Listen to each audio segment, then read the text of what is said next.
bizada o'zi umuman gaplashib eshittirish degan narsa yo'q. Men gaplashishga uyalaman. Erkak kishi ham uyali ekan, qilishga uyalmaysizlar-ku deyman. Nimaga gaplashishga uyalasizlar? Masalan, men so'rayman erimni, nima ovqat yeysiz bugun? Ha, men xonim yeyman yoki men bunday qil, men bunaqa salat bilan. Men qattiq bilan yaxshi ko'rmayman, menga alohida nimadir sous qil. Biz hamma ikir-chikirni bilamiz-da. Lekin asosiy mavzu, xohlaysizmi yo'qmi, 99.9% oilani baxtli bo'lishi, rishtalar mustahkam bo'lishi seksga bog'liq. Xo'p, shunaqa ekan, nimaga gaplashib eshittirmaykanman? Qanday qilib gaplashib eshittiriladi?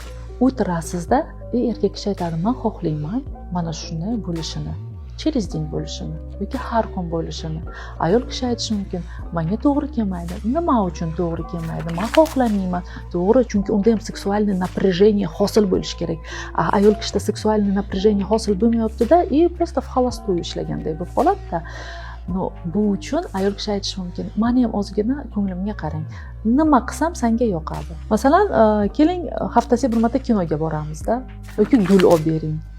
Gul balkim ayol kishi aytmayotgandir 1,5 millionlik gullarni. 50 mingga ham chiroyli buket olish mumkin-ku. To есть hammaning o'zini qiziqishi bor. Kimga nima yoqadi, shuni birinchidan bilish kerak. Keyin aytishi mumkin-da, men bolalar bilan ulgurmayapman. Xo'p, nima qilsak bo'ladi? Bolalarim masalan kech uxlashi mumkin. Qanday yo'l tutsa bo'ladi?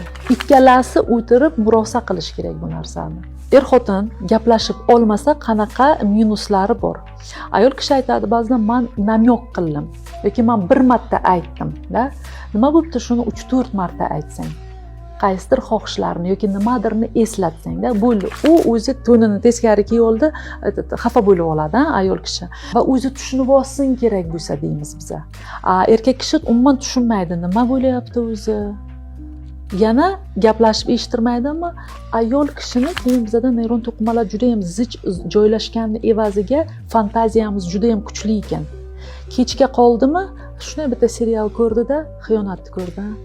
Bu ham kechga qolyapti, vidimo qayergadir bordi. Bo'ldi, to'qib ketdi. Mana bu qo'shiq eshitadimi, kino ko'rdimi yoki dugonasi kelib nimadir voqeani aytib berdimi, mana shu qoladi. Ayol kishida yog'ini o'zi to'qib bichadi. Erkak kishi tushunmasligi mumkin-da. Xuddi shunday, balkim ayolni boshi og'riyotgandir yoki umuman kayfiyati yo'qdir. Farzandi kasal bo'lgandir-da, o'zini uy xayoli bor. Erkak kishi keladi, faqat tumshuq qavoq qiladi, bir kelganimda bir kulib kutib olsa deydi. Hammasini o'ziga yarasha og'rig'i bor-da. Zabonni nimaga, til nimaga berilgan? O'tirib prosta gaplashib eshittirsa buni, menga kelishni hojati qolmaydi. Konsultatsiyaga o'rin ham qolmaydi.